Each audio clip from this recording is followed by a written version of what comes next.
Haridwar Lok Sabha seat पर चुनावी संग्राम शुरू हो गया है। इस वक्त की बड़ी खबर हम आपको बता रहे हैं, लोकसभा चुनाव बेहद नजदीक है, जिसको लेकर अब चुनावी संग्राम भी शुरू हो गया है। हरिद्वार सीट पर बीजेपी कांग्रेस में टक्कर देखने को मिलने वाली। बीजेपी और कांग्रेस का धुआंधार प्रचार भी लगातार जारी। बीजेपी से पूर्व सीएम त्रिवेंद्र सिंह रावत को चुनावी मैदान में उतारा गया है, तो वहीं त्रिवेंद्र सिंह रावत का रुड़की में बड़ा रोड शो हुआ। त्रिवेंद्र सिंह रावत रोड शो में बेहद उल्लास के साथ नजर आए, भारी भीड़ भी नजर आई। कांग्रेस ने हरीश रावत के बेटे को यहां पर टिकट दिया है, वीरेंद्र रावत को यहां पर टिकट दिया गया है।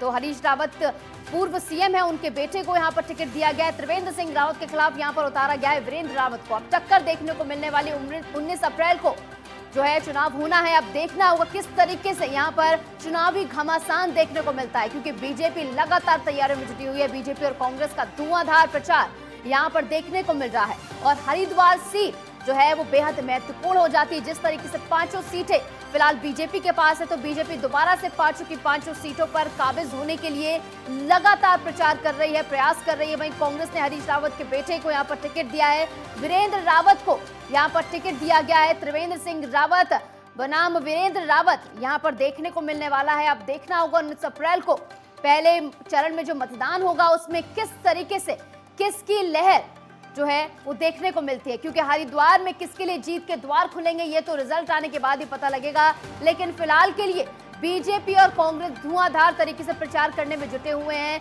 19 अप्रैल को पहले चरण में यहाँ पर मतदान होना है, जिसके लिए तैयारियां पुरजोर तरीके से चल रही है। प्रशासन भी फिलहाल के लिए अलर्ट मोड में तैयारियां की जा रही हैं।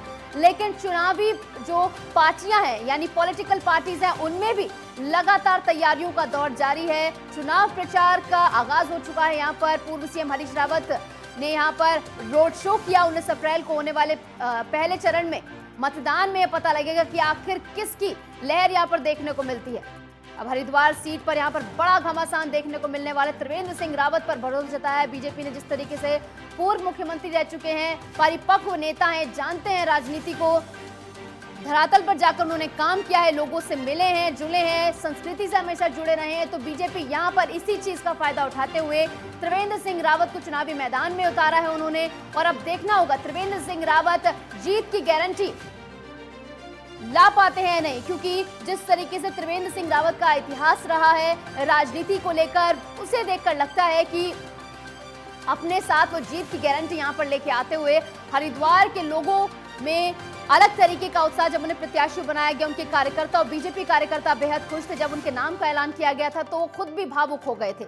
और इसके बाद कार्यकर्ताओं में भी जहां पर जोश देखने को मिल रहा है। जब रोड शो किया, काफिला उनका निकला, तो भारी भीड़ यहाँ पर उनके नजर आई। वहीं हरीश रावत ने भी रोड शो किया था। तस्वीरें हम आपको दिखा रहे हैं जहां हरीश रावत ने अपने के बेटे को यहाँ पर टिकट दिया गया है। वीरेंद्र रावत को यहाँ पर त्रिवेंद्र सिंह रावत के सामने चुनावी मैदान में उतारा है। और अब देखना होगा कि हरिद्वार सीट पर आखिर किसके लिए यहाँ पर जीत के द्वार खुलते हैं।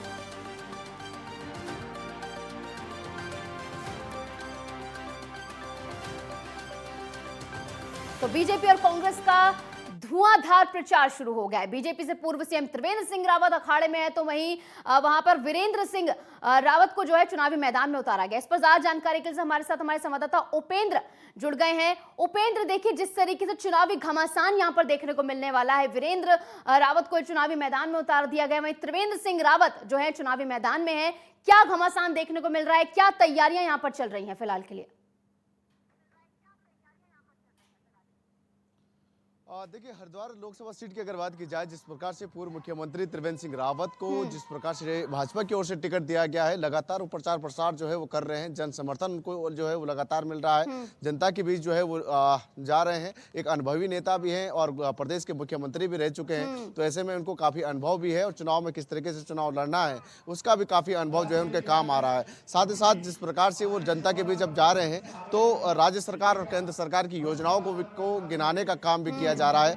और साथ ही साथ 2017 में जिस प्रकार से वो मुख्यमंत्री थे, तो मुख्यमंत्री रहते हुए जो कार्य उन्होंने हरिद्वार कुंभ में या हरिद्वार क्षेत्र में जिस प्रकार के जो कार्य किए हैं, उन कार्यों को गिनाने का कार्य जो है उनके द्वारा जो है वो किया जा रहा है। उनका कहना है कि 10 से ज़्यादा पुल, 10 से ज़्यादा सड़कें जो है हरिद्वार क्षेत्र में जो है मेरे मुख्यमंत्री रहते हुए जो है वो बनाए गए और कई पुलों पर जो है अभी भी कार्य जो है वो चल रहा है। इन तमाम कार्यों को गिनाने का काम जो है पूर्व मुख्यमंत्री त्रिवेंद्र सिंह रावत की ओर से जो है किया जा रहा है। वहीं कांग्रेस पार्टी हाईकमान की ओर से कल देर रात जो है जिस प्रकार से टिकट का बंटवारा जो है वो किया गया है, दो नामों को फाइनल जो है वो किया गया, जिसमें हरिद्वार और नैनीताल सीट पर जिस प्रकार से नाम फाइनल नहीं होते, ऐसे में हरिद्वार सीट से जिस प्रकार से पूर्व मुख्यमंत्री त्रिवेंद्र सिंह रावत के बेटे वीरेंद्र रावत को जो है वो टिकट दिया गया है। उनके पास सबसे बड़ी चुनौती ये है कि एक तो वीरेंद्र सिंह रावत ने अभी तक कोई भी चुनाव जो है वो नहीं लड़े हैं, ना तो विधानसभा का चुनाव लड़े हैं, पहली बार सीधे वो लोकसभा चुनाव लड़ रहे हैं। और ऐसे में उनके लिए ये चुनौती होगी कि किस तरीके से जो है वो जनता के बीच आए और क्या क्या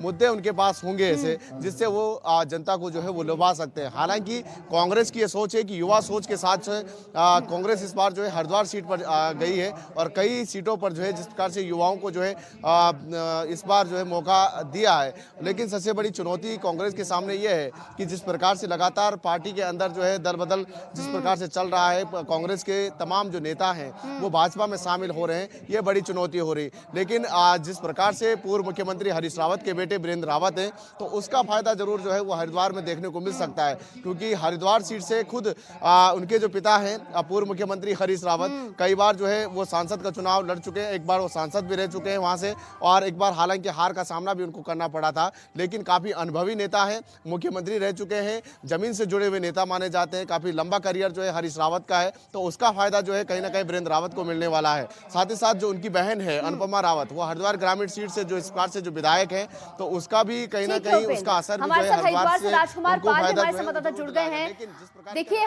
आपके पास आते हुए राजकुमार पाल, हरिद्वार में किस तरीके का माहौल है? यहाँ पर वीरेंद्र सिंह रावत को जो है चुनावी मैदान में उतारा गया है, लेकिन वीरेंद्र सिंह रावत को अगर देखा जाए तो अभी एक भी चुनाव उन्होंने नहीं लड़ा है, तो क्या ये कहा जा सकता है कि सिर्फ हरीश रावत की वजह से उन्हें टिकट दिया गया? क्योंकि हरीश रावत अभी पिछले दिनों कुछ करते भी नजर आए थे, थोड़ा जोर लगाते नजर आए थे, आलाकमान से मुलाकात कर रहे थे कि उनके बेटे को टिकट मिल जाए, तो क्या सिर्फ हरीश रावत की वजह से उनके बेटे को टिकट देना? और त्रिवेंद्र सिंह रावत कोई छोटी मोटी हस्ती नहीं है, वो पूर्व मुख्यमंत्री रह चुके, इतना बड़ा जनाधार उनका है, उनके आगे वीरेंद्र सिंह रावत को उतारना सिर्फ इसलिए कि हरीश रावत ने रिक्वेस्ट की होगी, ये फिर से परिवारवाद को लेकर गिर नहीं सकती है कांग्रेस यहाँ पर?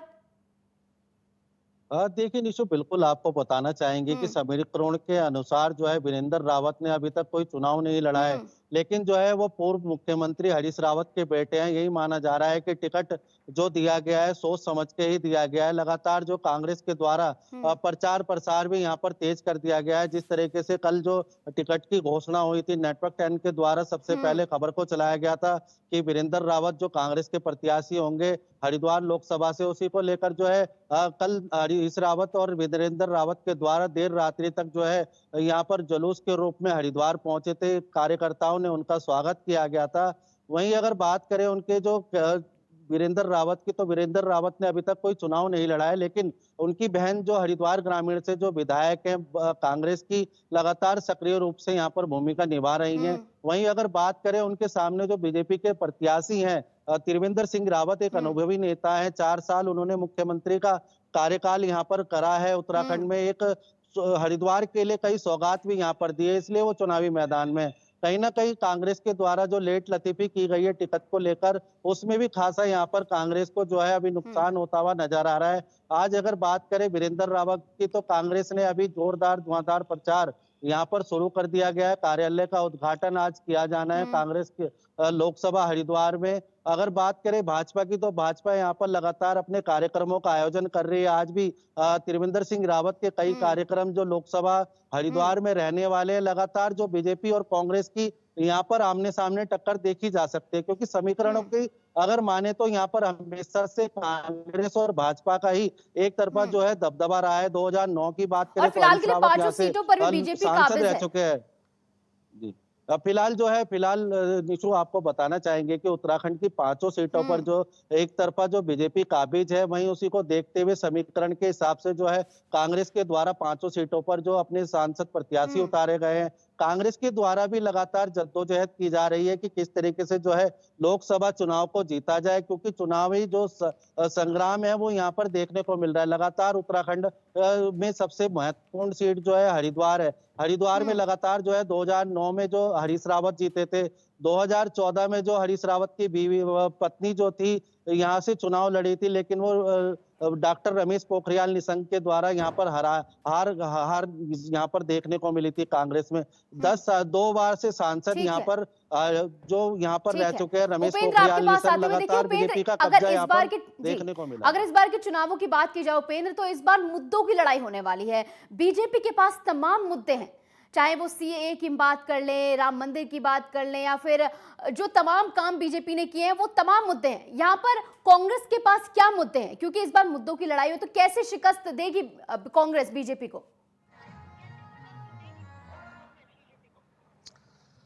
देखिए, अगर मुद्दों की अगर बात की जाए तो जिस प्रकार से भाजपा जो है 400 पार के नारे के साथ जो है कई मुद्दों को उठाने का काम जो है वो कर रही है। उनका कहना है कि अयोध्या में राम मंदिर जो है वो केंद्र सरकार की बदौलत है, कि केंद्र सरकार के द्वारा जब राम मंदिर निर्माण किया गया, आज जो है राम मंदिर में जो है लोग दर्शनों के लिए जो है वो जा रहे हैं। साथ ही जो सीएए का जो प्रकार से जो है यहाँ पर विधेयक जो है देश में जो है वो लेकर आए हैं, उसको लेकर जो है कहीं ना कहीं वो जनता के बीच जा रहे हैं। उसके साथ जिस प्रकार से अगर देखा जाए तो उत्तराखंड में खासतौर पर अगर देखा जाए तो उज्ज्वला योजना जिस प्रकार से वो लाए थे, हर घर में जिस प्रकार से सिलेंडर पहुंचाने का काम जिस प्रकार से किया था, हर घर नल की योजना जिस प्रकार से केंद्र सरकार की थी, उस योजनाओं को लेकर जनता के बीच वो जा रहे हैं। साथ ही साथ कई सारी ऐसी योजनाएं हैं, और उत्तराखंड में जिस प्रकार से जो केंद्र सरकार की कई सारी योजनाएं, चाहे रेल परियोजना की हो, कर्णप्रयाग ऋषिकेश कर्णप्रयाग रेल लाइन का हो, मेट्रो का हो, इन तमाम कार्यों को गिनाने का काम जो है यहाँ पर भाजपा कर रही है।